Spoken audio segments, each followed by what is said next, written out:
దేవుని నామాన స్తోత్రం కలుగును గాక. ఈ సమయంలో దేవుని వాక్యం వినడానికి సిద్ధం చేసుకుందాం. చిన్న ప్రార్థన చేసుకుందాం. స్తోత్రం నాయన, మహాపరిశుద్ధుడైన మహాగరుడైన ప్రి పరలోకపు తండ్రి, మీ పరిశుద్ధ నామానికే స్తుతులు స్తోత్రాలు. ఆయన మీ ప్రియ కుమారుడు మీ వర్తమానం అందిస్తుండగా వింటున్న ప్రతి ఒక్క హృదయాల్లో నాయన మీ వాక్యం నీరు కట్టి ఫలింప చేయండి. వినే చెవు గ్రహించే హృదయాల్లో మన నజరుడైన యేసయ్య నామములు పెట్టి ఇచ్చిన పాటి ప్రార్థన అడిగి వేడుకొని పొందుకొని ఉన్నాము నా పరలోకపు తండ్రి. ఆమేన్. ఈ సమయంలో సబ్జెక్ట్ ఏంటంటే జీసస్ లిటిల్ ప్రభు, యేసు ప్రభు యొక్క చిన్న మంద. లూకాసు వార్త 12:32 ప్రభు ఏం చెప్పారు అంటే, చదవమ్మా. చిన్న మంద భయపడుకుడి, మీకు రాజ్యం అనుగ్రహించుటకు మీ తండ్రికి ఇష్టమై ఉన్నది. మీకు కలిగిన వాటిని అమ్మి ధర్మం చేయుడి, పాత కలిగిన సంచులను పరలోకమందు అక్షయమైన ధర్మను సంపాదించుకొనుడి. అంటే ఇక్కడ యేసు ప్రభు ఏం చెప్పారు అంటే శిష్యుడికి, చిన్న మంద భయపడకుడి, రాజ్యం అనుగ్రహించడం మీ తండ్రికి ఇష్టమై ఉన్నది అని. అయితే యేసు ప్రభు చెప్పిన విషయాల్లో చిన్న మంద అని ఎందుకు సంఘం పెట్టారు అంటే, అపోస్తుల బోధలో ఈ చిన్న మంద సహవాసాన్ని యేసు ప్రభు కట్టారు. అపోస్తుల బోధలో ఉన్నప్పుడు ఏం జరుగుతుందంటే, ప్రతి ఒక్కరికి ఆత్మీయంగా బలపడుతూ ఉంటారు. ఇప్పుడు చాలామంది ఏం చేస్తూ ఉంటారంటే, కొన్ని విషయాల్లో మేము చిన్న మంద సంఘం అని చెప్తూ కొన్ని డాక్టరీన్ విషయంలో కొంచెం పర్ఫెక్ట్గా బోధించకపోతే అక్కడ కొంచెం డిస్టర్బెన్స్ జరుగుతూ ఉంటుంది. అసలు అపోస్తుల బోధ అనేటి విషయం పునాదిగా ఈ చిన్న మంద సహవాసాన్ని కొంతమంది దైవజనులు ఎస్టాబ్లిష్ చేశారు. కాబట్టి చిన్న మంద భయపడొద్దు అని యేసు ప్రభు చెప్పారు. యోహాను సువార్త 6:66 ఏం చెప్పారు అంటే, ఆయన బోధించినప్పుడు చాలామంది శిష్యులు యేసు ప్రభుని విడిచిపెట్టేశారు అని ఉన్నది. అక్కడ విడిచిపెట్టేసి వాళ్ళు ఏం చేశారు అంటే, మరి అన్నడు ఆయనను వెంబడించలేదని. యోహాను సువార్త 6:66. అప్పుడు నుండి ఆయన శిశువుల్లో అనేకులు వెనతీసి మరి అన్నడు ఆయనను వెంబడించలేదు. యేసు ప్రభుని వెంబడిద్దాంరా అని అడుగు ముందుకేసి వెంబడించారు. కానీ యేసు ప్రభు కొన్ని విషయాలు వాక్యం చెప్పినప్పుడు, తన శరీరం గురించి చెప్పినప్పుడు, ప్రభు బల్ల గురించి చెప్పినప్పుడు వారికి అర్థం కాక, ఇది కఠినమైన మాట ఎవడ వినగలడు అన్నారు. అప్పటి నుంచి ఆయన శిష్యులు అనేకులు వెనుక తీసి మరి అన్నడు కూడా ఆయన వెంబడించలేదు. డిసైడ్ చేసుకున్నారు, పదండ్రా పాదం ఈ యేసు ప్రభుని ఇంకా ఎప్పుడు వెంబడించకూడదని. అయితే మిగతా 12 మంది శిష్యులు కూడా యేసు ప్రభు అడిగారు, మీరు కూడా వెళ్ళిపోతారా అంటే, పేతురు గారు ఏమన్నారంటే, ప్రభా ఎవరి దగ్గరికి వెళ్ళిపోతాం ప్రభా, నిత్య జీవం మాటలు గలవాడు నువ్వే ప్రభా అని ఆ ప్రభుని హత్తుకొని జీవించారనమాట. ఆ బోధకి వారు అంగీకరించారు. మొట్టమొదట ప్రభువు బోధించిన విషయాలు చాలామంది అభ్యంతరకరంగా ఉండి వెళ్ళిపోవడం ప్రారంభించారు. ఒక ధనవంతుడైన యువకుడు యేసు ప్రభు దగ్గరికి వచ్చాడు. యేసు ప్రభు, నిత్య జీవం పొందడానికి ఏం చేయాలి అని అన్నాడు. అప్పుడు యేసు ప్రభు ఏమన్నారంటే, నీ ఆజ్ఞలన్నీ కూడా ఉన్నాయి కదా, అవి వెంబడించు, నీకు నిత్య జీవం కలుగుతుంది అన్నారు. అయితే అతను యోధుడు కాబట్టి, చిన్నప్పటి నుంచి కూడా ఈ ఆజ్ఞలన్నీ గాయకుంటున్నాను ప్రభా, ఐఎమ్ ఏ వెరీ పర్ఫెక్ట్ ప్రభా, చిన్నప్పటి నుంచి గాయకుంటున్నాను, ఈ 10 కమాండ్మెంట్స్ గాయకుంటున్నాను, నేను వ్యభిచారం చేయొద్దని చేయట్లేదు, నేను పేదలకు కావాల్సింది దాన ధర్మాలు చేస్తున్నాను, తర్వాత దొంగతనం చేయలేదు, అన్నీ ఆజ్ఞలన్నీ గాయకుంటున్నాను, దేవుని సన్నిధికి విశ్రాంతి దినాన్ని పాటిస్తున్నాను అంటే, యేసు ప్రభు అన్నారు, సరే అన్ని ఆజ్ఞలు గాయకుంటున్నారు, వీడు పాపం చేశాడని పాయింట్ అవుట్ చేయలేనటువంటి విధంగా ఉన్నది లైఫ్. కానీ యేసు ప్రభు ఏం చేశారంటే, అంతరంగాన్ని చూసే దేవుడు నీలో ఒకటి కొదువుగా ఉన్నది అన్నారు. నీలో ఒకటి కొదువుగా ఉంది అన్నారు. ఆడు బాగా ఆస్తిపరుడు, నీ ఆస్తి అమ్మేసి పేదలకు ఇచ్చి నన్ను వెంబడించు, నీకు నిత్య జీవం కలుగుతుంది అన్నారు. అనగానే వాడు పోనీ 50 లక్షలు 60 లక్షలు వదిలేయడం చాలా ఈజీ, కానీ చాలా ఎన్నో కోట్లు ఉంటుంటాయి వాడికి. ఇంత డబ్బుని వదిలేసి యేసు ప్రభువుని వెంబడించాలి అంటే వాడు వెనుకంజ వేసి ప్రభువుని వెంబడించడానికి వెనకడుగు వేసి ఎలాగున్నాడంటే సంతోషంగా వచ్చాడు. ప్రభువు మాట్లాడేసరికి విచారంతో వెళ్ళిపోయాడు. ఇది ఎలా వెళ్ళాడు? ప్రభు మాట వీడికి విచారంగా ఉంది. అంటే వీడు దేవుని యొక్క ఆ బోధలోను ఆ సత్యంలోను జీవించాలని ఆశ వచ్చాడు, కానీ ఆ బోధని వీరు అంగీకరించలేదు. అప్పుడు యేసుప్రభు ఏమన్నారంటే, ధనవంతుడు దేవుని ప్రాంతంలోకి వెళ్ళే కంటే సూది బేజంలో ఉంటుంది రూటు సులువు అన్నారు. అంటే సూది బేజంలో దారం ఎక్కించడం కష్టం, ఒంటి అలా దూరిపోతుంది. అంచేత చిన్న మంద సహవాసంలో ఉండవాడికి ధనాపేక్ష ఉండకూడదు. ధనాపేక్ష సమస్తమైన కీడులకి మూలమని ప్రభు చెప్పారు. తర్వాత ఏమైందంటే తను హెచ్చించుకోకూడదు. సరే, హెచ్చించుకోవడం అనేది చాలా భయంకరం. ఇతర సేవకుల్ని తాను హెచ్చించుకొని ఇతర సేవకుల్ని దైవజనులు తృణీకరించడం అది చాలా తప్పది. అయితే ఇప్పుడు దైవజనులు చూశాను, అతను తను మంచి డాక్టరీని బోధించేవాడు, పర్ఫెక్ట్ డాక్టరీని బోధించేవాడు. కానీ కొన్ని విషయాల్లో దేవుని ఆజ్ఞలు లేని వాటిని అతడు పెట్టడం వల్ల కొంత డిస్టర్బెన్స్ జరిగింది. ఏమైందంటే ఇతరుల సేవకులు తృణీకరించడం. నేను పర్ఫెక్ట్ని, నేను చిన్న మంది బోధలో ఉన్నాను, అపోస్తుల బోధలో ఉన్నాను, ఆయన సో పర్ఫెక్ట్ అని ఇతరులు తృణీకరించడం అనేది మంచిది కాదు. ఏం చేశాడు? అనేక మంది మంచి దైవజనులు కూడా తృణీకరించారు. కొన్ని అపోస్తుల బోధలు లేని వారిని, మారుమనసు లేని వారిని, దేవుడి చేత పిలవబడకుండా వచ్చేవారిని తృణీకరించినా పర్వాలేదు, కానీ మంచి వాళ్ళని కూడా తృణీకరించకూడదు. ఒకసారి ఒక మంచి దైవజనుడు వచ్చారు. ఆయనకి మంచి దైవజనుడు, అభిషేకించబడిన దైవజనుడు కొన్ని వేల మంది వస్తారు ఆయన వచ్చినప్పుడు. ఒకసారి ఏమన్నాడంటే, ఆయన మీసాలు ఉన్నాయి, ఆయన హిప్పీ కటింగ్ ఉంది కాబట్టి మీరు should not go to that person అన్నారు. నువ్వు అతని దగ్గరికి వెళ్ళకూడదు, హిప్పీ కటింగ్లో మీసా ఉన్నాయి. ఆయన మంచి దైవజనుడు కదా, ఇదేంటి ఎలా చెప్పారు అని మంచి దైవజనుడు తృణీకరించకూడదు, యూజ్లెస్ ఫీల్ అనకూడదు, అంత వేస్ట్ అనకూడదు. ఎందుకంటే ప్రభు బైబిల్ ఏం చెప్తుందంటే, గద్దుడా అనువాడు నరకాగ్ని గురవుతాడన్నాడు. వ్యర్థుడు అనకూడదు, ఎందుకంటే ఒక తోటి దైవజనుడిని గర్వించాడు. అయితే నా లిటిల్ ఫ్లాగ్లో ఉన్న వారిని నేను గౌరవిస్తాను, మీరు మిగతా వారిని గౌరవించను అనకూడదు. ప్రజలో అభిషేకించారు.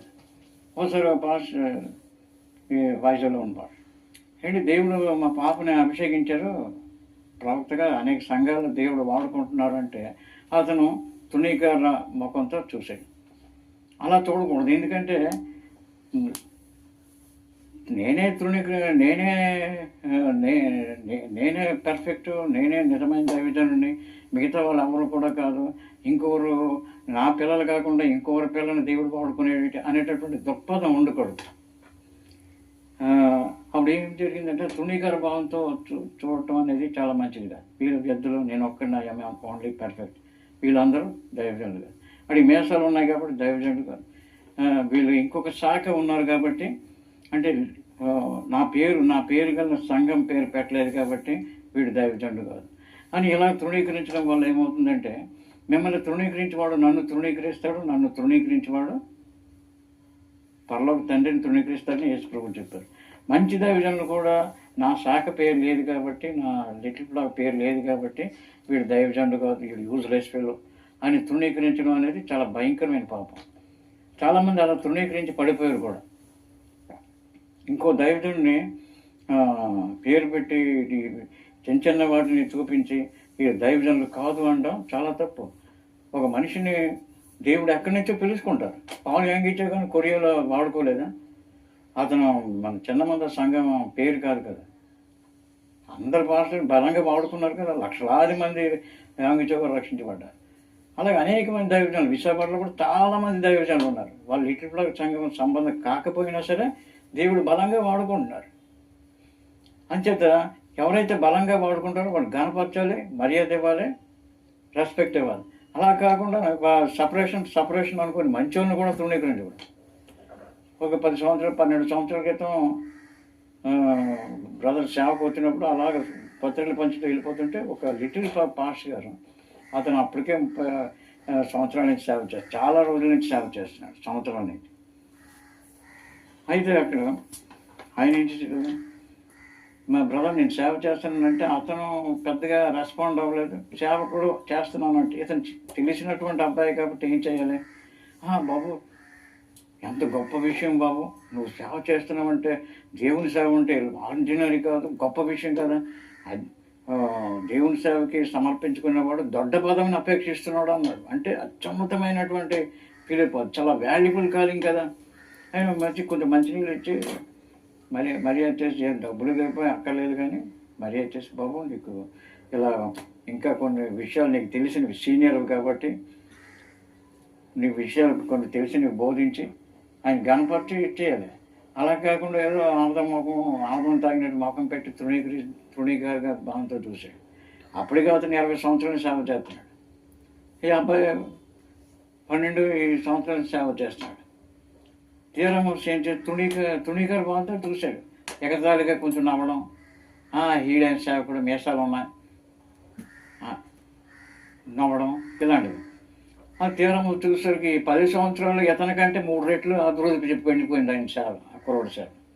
అంచేత మనుషులు పై రూపాన్ని చూస్తారు, దేవుడు అంతరంగాన్ని చూస్తారు. నువ్వు లిటిల్గా బోధలో ఉన్నావు, లిటిల్గా పాస్టర్ని పిలిపించుకుంటావు 40 సంవత్సరాల నుంచి, అయినా సరే సేవ అభివృద్ధి చెందడం లేదండి. కారణం ఏంటి? ఇలాంటి గుంట నక్కలు ఉంటాయి మా హృదయంలోనూ. కాబట్టి అవి తృణీకరించాలి. ఈడి పిల్ల, ఈడి పాప, ఈడి ఇంటర్నేషనల్ వాడబడడం ఏంటి? ఇది ప్రవర్తన వరం ఇచ్చి ఎంత వాక్చేతులతో వాడబడడం ఏంటి? పొగిడితే నా వాళ్ళే నా పిల్లలే పొగడాలి కానీ ఈడి పొగడడం ఏంటి, గణపరచడం ఏంటి అని తృణీకర భావంతో చూడకూడదు. ప్రజలు అని చేత మొదటిది ఏంటంటే ధనాపేక్ష ఉండకూడదు.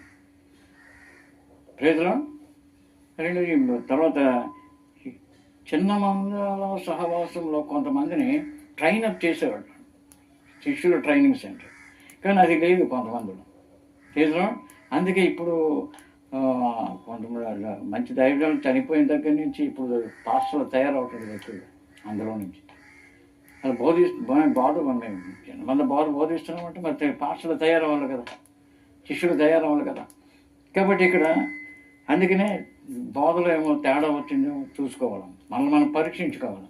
అందరినీ విమర్శిస్తాం, ప్రత్యేకత అంటాం, మనం పరీక్షించుకోవాలి. ప్రజలు ఈ విధంగా మంచి దైవజనులు కూడా చిన్న చూపు చూడడం, తృణీకరించడం అలా చేయకూడదు. తర్వాత బైబిల్లో లేని విషయాలు అవి డాక్టరీన్గా బోధించకూడదు. ఒక ఆయన మరి అప్పట్లో దైవజనులు బోధించి కొంతమంది కుర్రలు, పాస్టర్ గారు మేము నార్మల్స్ పొందాం, బాప్టిజం ఇవ్వండి అంటే మీసాలు తీస్తే బాప్టిజం ఇస్తానన్నారు. ఇది మీసాలకి బాప్టిజానికి సంబంధం ఏంటి? యేసుప్రభు బోధించలేదు కదా. యేసుప్రభు స్థాపించిన చిన్న మందిలో మీసాలు తీసేయని అని చెప్పలేదు, సమర్పణ చేసుకోండి అని చెప్పారు. మీసాలు తీసేయని బాప్టిజం ఇస్తాను అన్నాడు ఆయన. వీళ్ళు ఏం చేశారు, అక్కడ ఇంకో దైవజనుడు ఎక్కడ వస్తే బాప్టిజం తీసేసుకొని పోగొట్టుకున్నాడు. వాళ్ళందరూ ఇప్పుడు దైవజనులుగా మారారు. కాబట్టి మీసాలు పెట్టుకోవడం పాపం కాదు, మీసాలు ఉంచుకోవడం పాపం కాదు, మీసాలు తీసేయడం పాపం కూడా కాదు. వాళ్ళు మంచి దైవజనులకు మీసాలు ఉన్నాయి కదా. స్టీవెన్ పాల్, అంటే జపన్య శాస్త్రి గారు, చాలామంది దైవజనులు ఉన్నారు కదా. ఇంకా ఉన్నారు. ఈశన్ గారు, వాళ్ళ శిష్యులు అందరూ ఉన్నారు కదా. అందరికి మీసాలు ఉన్నాయని సేవకులుగా తీసి పారేస్తావా? మీసాలు ఉన్నాయి కాబట్టి యూజ్లెస్ ఫీల్. ఇప్పుడు ఇలాంటి లిటిల్ బ్లాగ్లు ఇలాంటి బోధించకూడదు. ప్రైజ్ లార్డ్, మారుమనసు పొందాలి ఇలాంటి పాస్టర్లు. తర్వాత తోటి దైవ సేవకుడు మర్యాద ఇవ్వడం నేర్చుకోవాలి. అంటే నేను మర్యాద గురించి ఎవరు ఆశించకపోయినా, వీడు ఫస్ట్ ఏదైనా నేనే పర్ఫెక్ట్, ఇతరులందరూ కూడా చాలా చీప్ అని చూడకూడదు. ప్రజలు ఆ విధంగా చేయటం వల్ల అది కాదు. అది యేసుప్రభు చిన్న మంద, యేసుప్రభు బోధించిన చిన్న మంద వేరు, మనుషులు స్థాపించిన చిన్న మంద వేరు. ప్రజలు యేసుప్రభు ఏం బోధించారు? ఎవడైనా నన్ను వెంబడించి కోరినట్లయితే ప్రతిరోజు తన సిలువను మోసుకొని తను ఉపేక్షించుకొని తన సిలువను మోసుకొని నన్ను వెంబడించాలి అన్నారు. ప్రైజ్లో అని చాలామంది అది కఠినమైన భావన అనుకుంటారు. తను ఉపేక్షించుకోవాలంటే అర్థమైతే అరే నువ్వు నాకు అక్కర్లేదు పోరా అని తను చెప్పుకోవాలా. నా ఆలోచనలు కానీ, నా సొంత అభిప్రాయాలు కానీ, సొంత ఇష్టాలు కానీ, సొంత అయిష్టాలు కానీ తృణీకరించి మనం తృణీకరించి ప్రభువుని వెంబడించడమే దాని అర్థం. ప్రైజ్లో అంచేది ఇంకా ప్రభు బోధించారు, ముందు నా మాట వినండి అన్నాడు. నాకంటే ఎక్కువగా తల్లిని కానీ, తండ్రిని కానీ, అన్నదమ్ములు కానీ, అక్క చెల్లెలు కానీ, భార్యని కానీ, బిడ్డలు కానీ ఎక్కువగా ప్రేమిస్తే నాకు పాత్రుడు కాదని చెప్తే చాలామంది ఇదేంటి యేసుప్రభు ఇలా బోధించారేంటి? ఇప్పుడు మనల్ని పుట్టించిన యేసుప్రభు, మన తల్లిదండ్రులు పుట్టించిన దేవుడు, మన పుట్టించిన సృష్టికర్త అయినటువంటి దేవుడు, మన మొత్తాతలు సృష్టించినటువంటి దేవుడు, మన ఆది తల్లిదండ్రులు సృష్టించిన దేవుడికి మనం ఎంత కృతజ్ఞతగా ఉండాలి. ప్రజలు ప్రభువులో లేని తల్లిదండ్రులు అంటారు, నువ్వు యేసుప్రభు నమ్ముకుంటే నీ పోరా ఇంట్లో నుంచి అన్నారు. సాధు సుందర్ సింగ్ వాళ్ళ నాన్నగారు యేసుప్రభు నమ్ముకున్నారని వాళ్ళ నాన్నగారే తృణీకరించి అతనికి విషం అన్నం పెట్టేసి వీడు నా కొడుకు కాదు అని చెప్పేసి అన్నారు. కానీ ప్రభు ఆ విషయాన్ని విరిచేసి వాళ్ళు సిక్కులు యేసుప్రభు నమ్ముకున్నారు. కాబట్టి ఇలాంటి బోధలు ఆత్మ సంబంధంగానే అర్థం అవుతాయి కానీ శరీర సంబంధాలకు అర్థం కాదు. మళ్ళీ యేసుప్రభు ఏం చెప్పారు? వ్యభిచారం చేయొద్దనే మాట మీరు విన్నారు కదా, నేను మీతో చెప్పింది ఏమనగా ఒక స్త్రీని మోహపు చూపుతో చూసేవాడు హృదయంలో ఆమెతో వ్యభిచారం చేసిన వాడు అన్నారు. అంటే already committed adultery in his heart. ఆయన ఆల్రెడీ చేస్తాడట వ్యభిచారం, మోహపు చూపుతో చూస్తేనే పాపం అన్నారు యేసుప్రభు. మీరు ప్రభు ఇంకేంటన్నారు? క్షమాపణ గురించి చెప్పారు. మీలో ఎవరికైనా విరోధం ఉందని మీరు తలంచినట్లయితే ముందు నువ్వు బలిపీఠం దగ్గర నీ అర్పణ అర్పించే ముందు వెళ్ళి వాడితో సమాధాన పడు, వాడిని క్షమించు, అప్పుడు వచ్చి నీ అర్పణ అర్పించి స్వీకరిస్తానన్నా. ఈ రోజులో ఒకరినొకరు దెబ్బలాడుకుంటారు, నేను పౌల వాడిని, నేను అపోల వాడిని, నేను ఆ వాడిని ఈ వాడిని అని అనేకమైన నామకాది క్రైస్తవులు దెబ్బలాడుకుంటారు, మళ్ళీ ఇలా చేస్తూ ఉంటారు, మళ్ళీ క్రైస్తవులుగా పిల్లబడుతూ ఉంటారు. అలా చేయకూడదు. కానీ అందరూ సమాధానంగా ఐకమత్యంతో ఉండాలి. ఒకరిని తృణీకరించడం, ఒకరిని ప్రేమించడం అలా చేయకూడదు. అంటే ప్రేమ అనేది కలిగి ఉండాలి. ప్రేజలో తర్వాత ఏమన్నారు యేసుప్రభు? నీ శత్రువుని ప్రేమించండి. మీరు విన్నారు కదా, పంటికి పన్ను కంటికి కన్ను అని పాత నిబంధనలో ఉంది. ఎవడు కన్ను తీస్తే ఆడు కన్ను తీసేయాలి, ఎవడు పళ్ళు తీస్తే ఆడు పళ్ళు తీసేయడమే, ఎవడైనా చంపేస్తే వాడిని మళ్ళీ చంపేయాలి. ఇలాంటి పాత నిబంధనలో ఉండేది. కానీ యేసుప్రభు ఏం చెప్పారు? మీ శత్రువుని ప్రేమించండి, నిన్ను వల్ల నీ పొరుగు అని ప్రేమించు, ఈ చెంప కొడితే ఈ చెంప చూపించన్నారు. ప్రేజలో మిమ్మల్ని హింసించే వారి కోసం ప్రార్థన చేయండి అన్నారు. ప్రేజలో హింసించే వారి కోసం వాళ్ళ మీద పెద్ద పిడుగు పడిపోవునుగా ఒకసారి యోహాను గారు అన్నారు. ఏమన్నారంటే, సమరయ వారు యేసుప్రభుని అంగీకరించలేదు. ఇదేంటి మాకు శత్రువులని యూదుల దగ్గరికి వెళ్తున్నాడు, అంగీకరించమని చెప్పి యేసుప్రభుని మా ఊరు రావద్దు అన్నారట. రావద్దంటే యోహానికి చాలా కోపం వచ్చింది. ప్రభా ఆకాశం నుంచి అగ్ని వచ్చి, ఎలియా ప్రార్థన చేసినప్పుడు అగ్ని వచ్చి కాల్చేసింది కదా, ఆకాశం నుంచి అగ్ని వచ్చి వీళ్ళందరినీ కాల్చేయమని ఆజ్ఞాపించాలని అడిగాడట. అని ప్రభు గద్దించాడు. నేను రక్షించడానికే, యేసు అనే మాటకి రక్షకుడని అర్థం. నేను రక్షించడానికే వచ్చాను కానీ శిక్ష విధించడానికి రాలేదు. చూసారా యేసు ఎందుకు వచ్చారు? చాలామంది పెద్ద వాళ్ళు మాకేం జరగలేదు తిట్టేసిన అని అనుకుంటారు. కానీ తీర్పు మాత్రం ఒకనాడు ఉంటుంది. అందుకనే శత్రువుని ప్రేమించండి, మిమ్మల్ని హింసించే వారి కోసం ప్రార్థన చేయండి. మరి అపోస్తలుడు పౌలు గారు ఎలా ఉండేవారు? ఎవడైనా క్రైస్తవుడు ఉంటే నరికియడానికి బయలుదేరాడు. అతను లైసెన్స్ ఇచ్చింది ఆ రోజుల్లో ఉన్న గవర్నమెంట్. క్రైస్తవుడు ఎవడైనా ఉంటే నరికిమన్నారు. అలా హింసించడానికి వెళ్తున్నాడు. కానీ మార్గ మధ్యంలో యేసుప్రభు అతనికి ప్రత్యక్షమయ్యారు. సౌలు నన్ను ఎందుకు హింసిస్తున్నావు అంటే, ప్రభు ఎవరినైనా నువ్వు అంటే, నువ్వు హింసిస్తున్న యేసుప్రభు నువ్వు. అప్పటికి యేసుప్రభు పునరుత్థానమై చాలా రోజులైంది, సంఘం కొత్తగా ఎస్టాబ్లిష్ అవుతుంది. అంటే అప్పుడు ఇతను దేవుడు మనోన్నతను వెలిగించారు. నేనే పునరుత్థాన్ని, నేనే జీవాన్ని, నేనే మార్గం, నేనే సత్యం, నా ద్వారా తప్ప ఎవడు తండ్రి యొద్దకు చేయలేరన్నారు యేసయ్య. ఆ తర్వాత వెలుగు అతన్ని తాగ్గానే ఏమైందంటే గుడ్డుడు అయిపోయాడు, కళ్ళు దిగిపోయి. అయిన తర్వాత ఏమైందంటే ఇతన్ని దమస్కులో తినదన్న వీటి దగ్గరికి వచ్చి అక్కడ 3 రోజులు ఉపవాసం ఉండి తన క్షమాపణ పొంది ఉన్న సమయంలో దేవుడు అననీయ అనే ఒక దైవజనుడితో మాట్లాడాడు. అననీయ, అక్కడ నువ్వు దమస్కు వెళ్ళు, అక్కడ తిన్నదనే వీధి ఉంటుంది, అక్కడికి వెళ్ళి పౌలు అనే అతను ఉంటాడు, సౌలు అనే ఉంటాడు, అతనికి ప్రార్థన చెయ్యి, బాప్తిసం ఇయ్యి అన్నారు. అప్పుడు ఇతను అక్కడికి వెళ్ళి, సౌలా సోదరుడా, మార్గ మధ్యలో నీకు కనిపించినటువంటి యేసు ప్రభువు నాకు కనబడ్డారు, నీకు చెప్పమన్నారు, నీకు ప్రార్థన చేసి బాప్తిసం ఇమ్మన్నారని చెప్పి వెంటనే అతను చెయ్యగానే కళ్ళు వచ్చాయి. ప్రైజ్లో అంతవరకు రాలేదు. ప్రభు అక్కడ చెప్పారు, ఇతను ఎన్ని రోజులైందో అక్కడికి నడుచుకుని అంతవరకు అవ్వలేదు. కానీ ఎప్పుడైతే యేసు ప్రభు యొక్క మాట చెప్పాడో అతనికి కళ్ళు బాగైపోయి వెంటనే పౌలు గారు బాప్తిసం తీసుకొని అప్పటి నుంచి అతను సువార్త ప్రకటించడం ప్రారంభించాడు. హింసకుడు మర్డర్ చేయడానికి చూసిన క్రైస్తవుడు మర్డర్ చేయడానికి చూసినోడు మారు మనసు పొందాడు. ఈ రోజు మారు మనసు పొందొచ్చు కదా, చాలామంది మారు మనసు పొందుతున్నారు. ఒకప్పుడు హింసించిన వాళ్ళే, ఒకప్పుడు తిట్టిన వాళ్ళే, ఒకప్పుడు దూషించిన వాళ్ళు యేసు ప్రభువుని నమ్ముకొని ఆయన సేవ చేసేవాళ్ళు లక్షల కొద్ది ఉన్నారు ప్రపంచంలో, చూసారా. అలాగే రోమా చక్రవర్తులు కూడా ప్రభుని తృణీకరించి హింసించిన వారందరూ, వాళ్ళు కూడా అనేక మంది యేసు ప్రభువుని నమ్ముకొని, రాజులు కూడా యేసు ప్రభువుని నమ్ముకొని ఈ సంఘం తీసేద్దాం, భూమి మీద లేకుండా క్రిస్టియానిటీ తీసేద్దామని కొంతమంది అంటారు. కొంతకాలం వాళ్ళు అంతమైపోయారు, కానీ ఈ సంఘం మాత్రం ప్రవర్తిస్తుంది. ప్రజలో సంఘం కట్టబడుతుంది. రామరాజుని యేసు ప్రభు సంఘం లేకుండా తీసేద్దాం, అందరినీ చంపేద్దాం అనుకున్నాడు. సింహాలకు ఆహారంగా వేసేవాడు. ఎన్ని హింసలు పడ్డా ఆ క్రైస్తవుని రక్తం మొలకెత్తే విత్తనం వంటిదనేసి అక్కడ బైబిల్ చెప్తుంది. ఒకడు చచ్చిపోతే 10 మంది అని. ఆ రాజుగారు లాస్ట్కి ఏమైపోయింది, ఆ రోమా చక్రవర్తి కూడా యేసు ప్రభువుని నమ్ముకున్నాడు. హల్లెలూయా.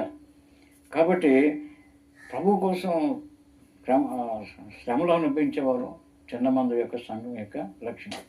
నా నిమిత్తం మనుషులు మిమ్మల్ని నిందించి హింసించి హేళన చేసినప్పుడు మీరు ధన్యులు, సంతోషించి ఆనందించండి అండి. ప్రైజ్లో ఆయన ఇప్పుడు తేడా చూపించలేదు. దైవజనుడు అన్నప్పుడు గౌరవించలేదు. అది లిటిల్ ఫ్లాగ్ అని పేరు లేనందువల్ల వాళ్ళందరూ కూడా మా సంఘం కాదని వాళ్ళందరూ కూడా దేవుని సంఘం కాదు, వాళ్ళందరూ సేవకులు కాదు అని వాళ్ళందరూ పనికి మాలేరు, యూజ్లెస్ ఫెలోస్ అనకూడదు కదా. అలాగంటే అక్కడ ఏమవుతుంది, గద్దుడు అంటే నాకానికి గురవుతాం అన్నారు. గద్దుడు అనకూడదు, తోటి దైవజనులు గౌరవించాలి. ఇంకా అపోస్తుల బోధలో ఉండాలి. ప్రైజ్లో ప్రభువు ఈ మాటలు దీవించగాక ప్రార్థన చేస్తున్నాం. స్తోత్రం నాయన, కృపలకు పాత్రుడా, మహాకనుడ, జీవాధిపతి అయిన దేవా, మీకే వందనాలు. ఇదిగో నాయన, మీ ప్రియ కుమారుడు మీ వర్తనయ్యా మీ మాటలు చెప్తున్నప్పుడు ప్రభా, వింటున్న ప్రతి ఒక్క హృదయాల్లో ఈ వాక్యం నీరు కట్టి ఫలింపచేసి, అవును దేవా, మీరు ఏర్పరచుకునే సంఘం ఎట్టి విధంగా ఉంటుందో అట్టి విధంగా నాయన మీరు నడుచుకోవడానికి సహాయం చేయమని నా దృఢ నేసై నామములో